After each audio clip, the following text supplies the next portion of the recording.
অর্থ বিল, আস্থা ভোট এবং সংবিধান সংশোধন এই তিন বিষয় ছাড়া যে কোনো বিষয়ে নিজ দলের বিরুদ্ধে ভোট দিতে পারবেন সংসদ সদস্যরা।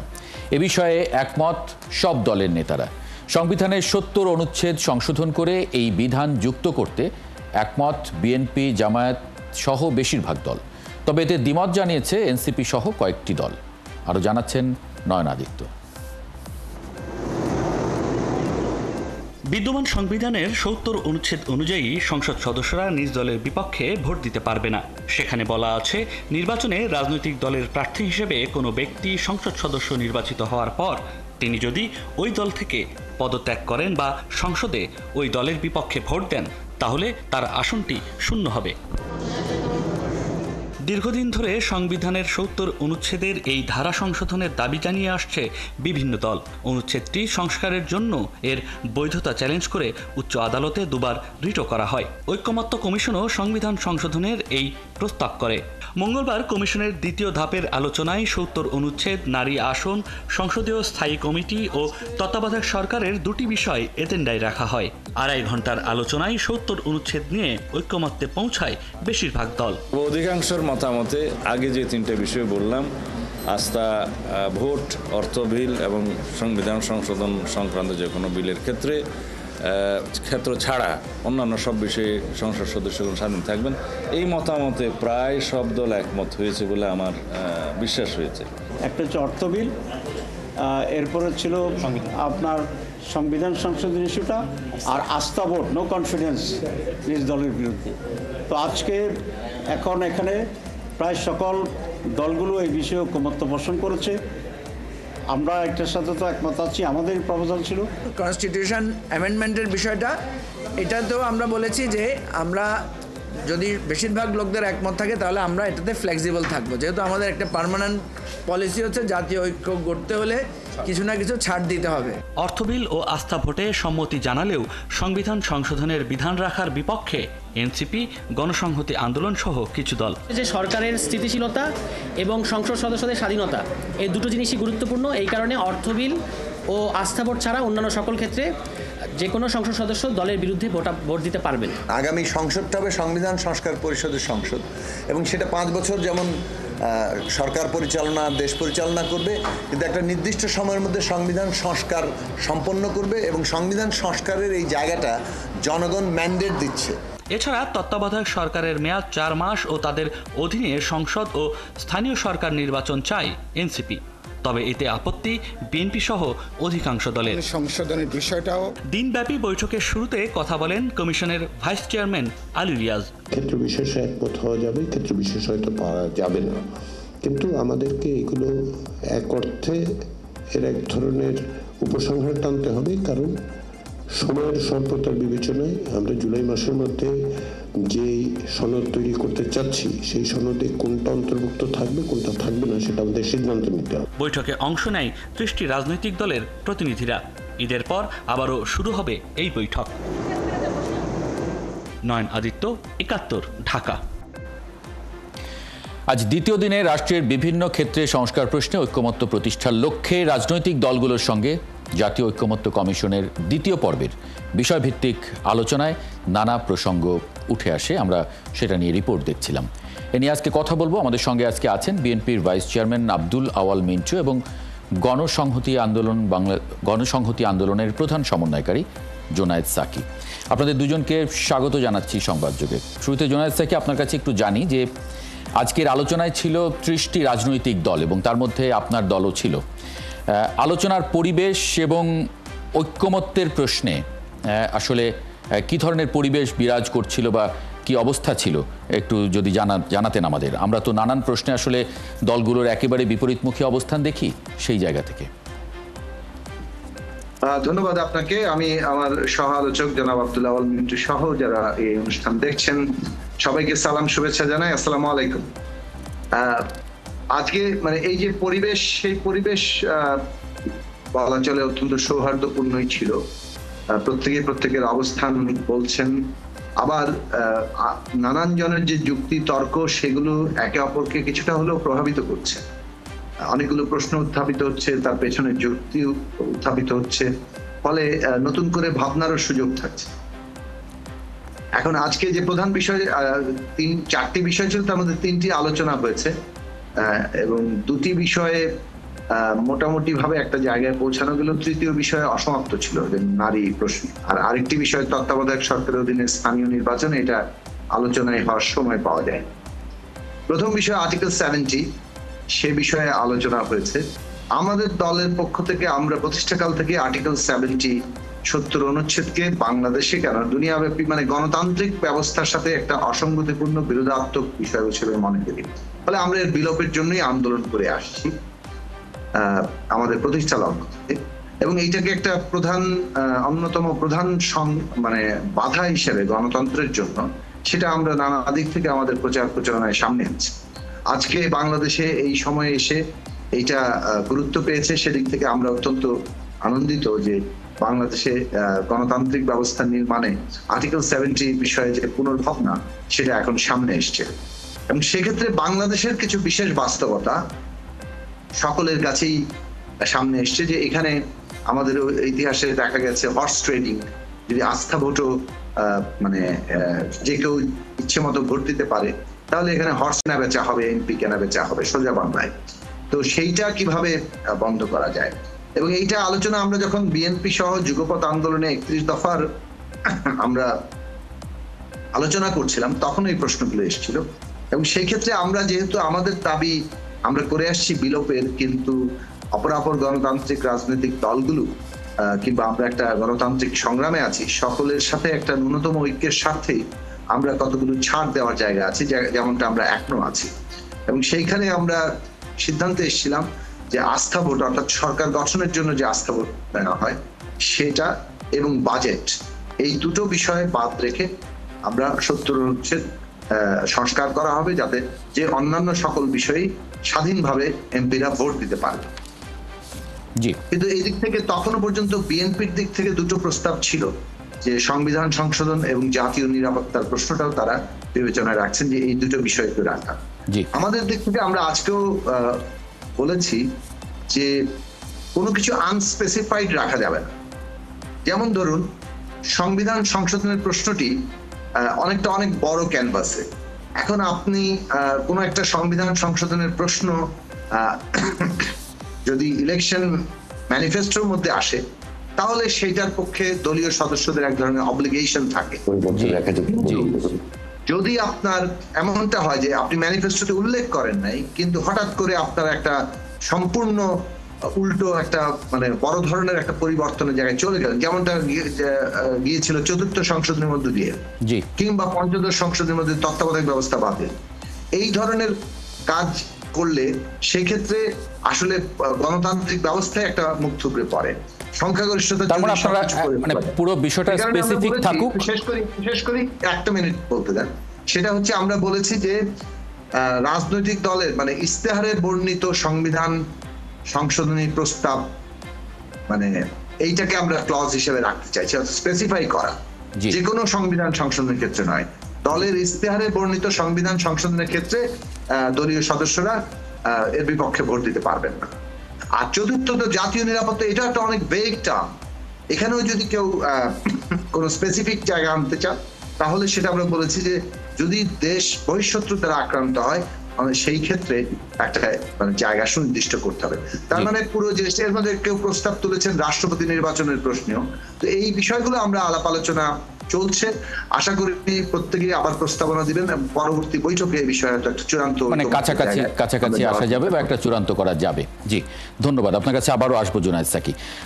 জনাব আব্দুল আওয়াল মিন্টু, মানে জনসমর্থনে বলেন বা অতীতের মানে নির্বাচনী ফলাফল বা অতীতের বিবেচনায় বিএনপি অনেক বড় দল, মানে সেই হিসাবে এই আলোচনায় অংশ নেওয়া অনেক দল তারা নতুন আছে, একেবারে মানে জনসমর্থনও তাদের পরীক্ষিত নয় এরকম দলও আছে ভোট বিবেচনায়। তো বিএনপি এই ধরনের আলোচনায় আসলে কি আশা করছে বা কি অবস্থান নিচ্ছে বিএনপি? দেখুন, প্রথমে আমি আমার সব আলোচককে ধন্যবাদ জানাই। উনি তো পুরো জিনিসটা এক্সপ্লেন করছে এবং আমাকে ডাকার জন্য আপনাদের ধন্যবাদ জানাই। প্রথম কথা হলো, দেখেন যে নতুন দল পুরান দল এগুলি নিয়ে কোনো ব্যাপার না। ব্যাপারটা হলো যে সংবিধান তো একটা সব আইনের সামষ্টিক একটা মৌলিক আইন, এটা বললে তো পরিবর্তন করা যায় না। আবার আমরা যখন ভোট দিয়ে যখন একজনকে সংসদে নির্বাচিত করে সংসদে পাঠাই, আমরা চাই উনি আমাদেরকে রিপ্রেজেন্ট করুক, পার্টিকে না। পার্টিকে অবশ্যই করবে, কিন্তু এখন এই যে আমাদের 70 অনুচ্ছেদ, এটা নিয়ে কিন্তু অনেক কথাবার্তা আগে হয়েছে, আমাদের ভিতরেও অনেক কথাবার্তা হয়েছে যে আপনি অ্যাকচুয়ালি 70 অনুচ্ছেদের ফলে আপনি একটা স্বাধীন সংসদকে আপনি মানে আপনি এক ধরনের পরাধীন জায়গায় ঢুকাই দিলেন। বাট এটাও আমি মানি যে 2-3টা ক্ষেত্রে এটাকে অত্যন্ত জরুরি। একটা যেমন অনাস্থা ভোট, সরকার গঠনের ব্যাপারে একটা, অনাস্থা ভোটের ব্যাপারে একটা, এবং অর্থ বিলও অনেক সময় আস্থা অনাস্থার ব্যাপারটা চলে আসে। যদি একটা বাজেট আপনার পাস করাতে না পারেন, তার মানে হলো আপনার উপরে সংসদের আস্থা নাই। সংসদের আস্থা না থাকা মানে সরকার ফল করবে। তো সেজন্য আমরা আগে থাকতে বলে আসতেছি অনেকেই যে 70 অনুচ্ছেদকে একটু সংস্কার দরকার, যেটা একটু আগে জুনাই শাকির সাহেব বললেন, আমি ওনার সাথে একমত। এখন আপনাদের প্রশ্ন যে গণতন্ত্র মানেটা কি? গণতন্ত্র মানেই হলো তর্ক বিতর্ক, আলাপ আলোচনা এবং একটা শেষের পর্যন্ত একটা আপস-রফা করা। এখন আমাদের যে কথাবার্তাগুলো এখন হচ্ছে এই সরকারের সাথে, আমরা চাচ্ছি যত দ্রুত এই কথাবার্তাগুলো শেষ করে দেশের জন্য একটা গণতান্ত্রিক সরকার প্রতিষ্ঠা করা যায়। কারণ গণতান্ত্রিক সরকার ছাড়া কোনোভাবেই আমি আমার চোখে যেটা দেখতেছি যে বাংলাদেশের বর্তমান যে সামাজিক বিশৃঙ্খলা, বাংলাদেশের যে অর্থনৈতিক দুর্বলতা, এই মুহূর্তে বিনিয়োগ শূন্য একটা দেশ এভাবে চলতে পারবে না। সেজন্যই আমরা চাচ্ছি যে সংস্কার যাই করতে চায় নিজেদের ভিতরে আলাপ আলোচনা করে একটা ঐক্যমত্যে পৌঁছে কখন কোনটা করা হবে সেটা সিদ্ধান্ত নিয়ে তাড়াতাড়ি দেশে একটা গণতান্ত্রিক সরকার প্রতিষ্ঠা করা। জি, জনাব জুনায়েদ সাকি, মানে আজকে অনেকগুলো বিষয়ে কথাবার্তা হয়েছে। আপনি বললেন যে অনেকগুলো বিষয়ে খুব কাছাকাছি আসা গেছে, ঐক্যমত্যের কাছাকাছি বলা যায়।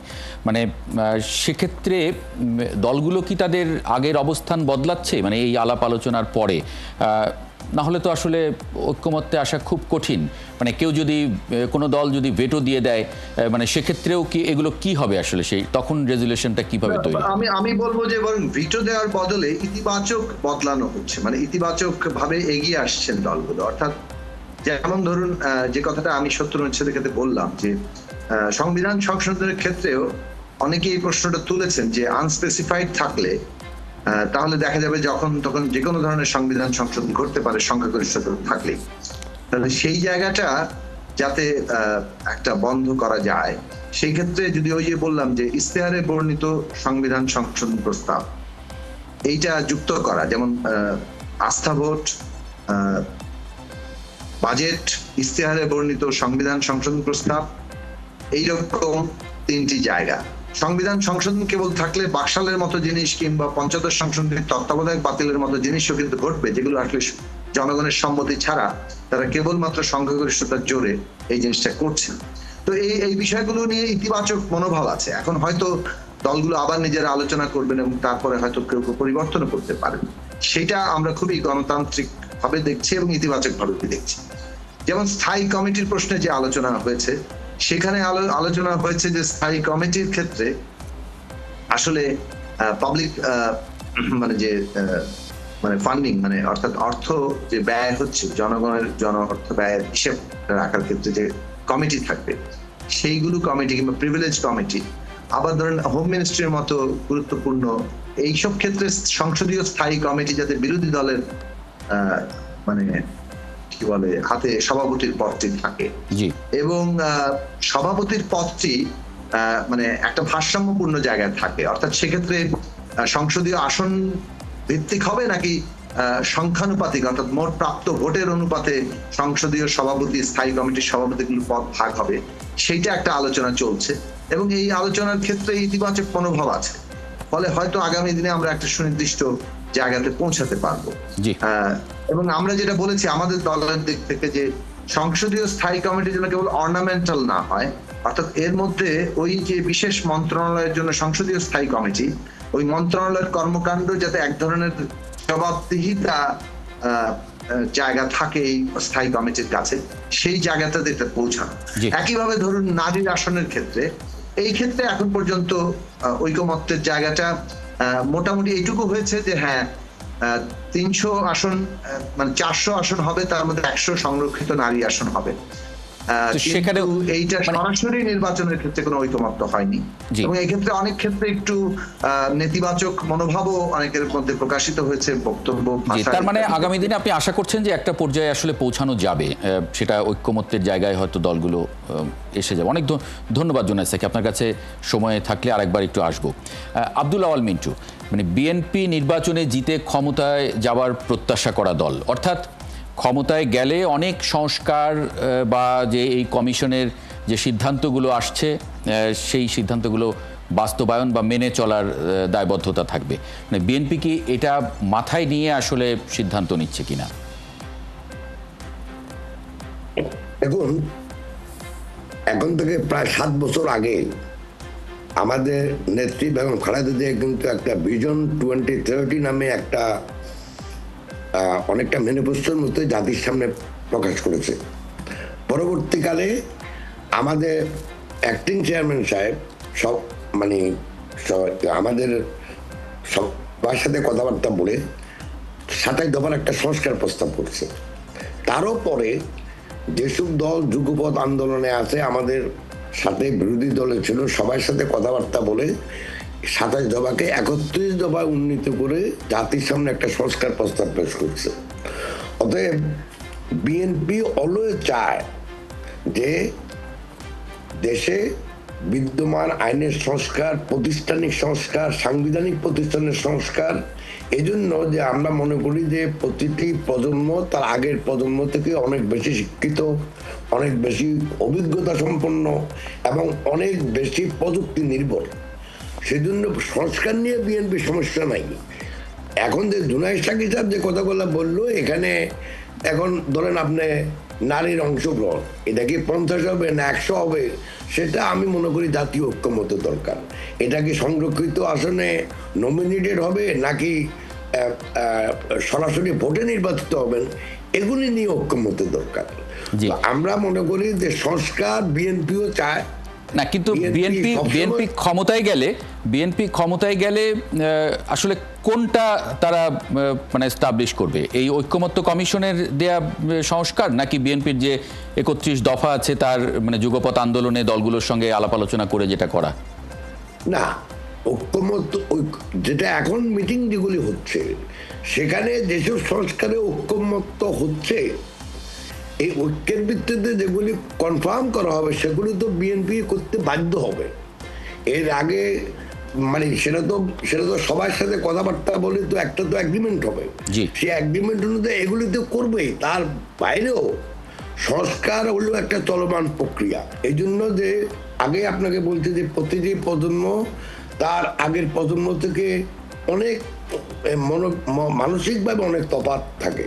সেজন্য নতুন প্রজন্মের চিন্তাধারাকে যুক্ত করার জন্য সংস্কার সবসময় করতে হয় এবং এটা একটা চলমান প্রক্রিয়া।